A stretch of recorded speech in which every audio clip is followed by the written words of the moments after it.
Hello! Hi అండి.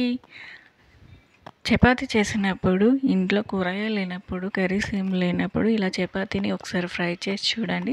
చాలా టేస్ట్‌గా ఉంటుంది. మీరు ట్రై చేసి ఎలా వచ్చిందో కామెంట్ చేయండి. ముందుగా ఒక ప్యాన్ పెట్టుకొని అందులో కొంచెం జీలకర్ర, ఆవాలు వేసుకొని బాగా ఫ్రై చేసుకోవాలి. ఒక ఆనియన్ తీసుకొని చిన్న చిన్న పీసులుగా కట్ చేసి పెట్టుకొని వాటిని కూడా వేసుకొని బాగా ఫ్రై చేసుకోవాలి. ఇప్పుడు ఒక టమాటాను కూడా కట్ చేసి వేసుకొని ఇలా బాగా ఫ్రై చేసుకోవాలి.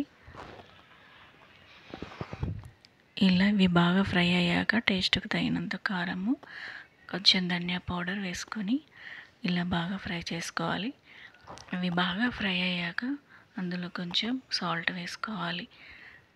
ఇవి ఫ్రై అవుతూ ఉండగా మనం ముందుగా చేసి పెట్టుకున్న చపాతీని తీసుకొని దాన్ని చిన్న చిన్న పీసులుగా కట్ చేసి పెట్టుకోవాలి.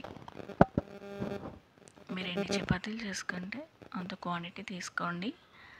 తీసుకొని ముందుగా మనం రెడీ చేసుకున్న గ్రేవీలో కొంచెం వాటర్ వేసుకొని అది కుక్ అవుతూ ఉండగా మనము చిన్న చిన్న పీసులుగా చేసుకున్న చపాతీని కూడా వేసుకొని ఇలా బాగా ఫ్రై చేసుకోవాలి. ఇలా అంటే 2-3 మినిట్స్ ఫ్రై చేసుకోవాలి. అంతేనండి, చపాతీ ఫ్రై రెడీ అయిపోయింది. చాలా టేస్ట్గా ఉంటుంది. మీరు కూడా ఒకసారి ట్రై చేసి చూడండి. మీకు ఈ ఛానల్ నచ్చినట్టయితే లైక్ చేయండి, షేర్ చేయండి, సబ్స్క్రైబ్ చేసుకోండి. Thank you for watching. Bye bye.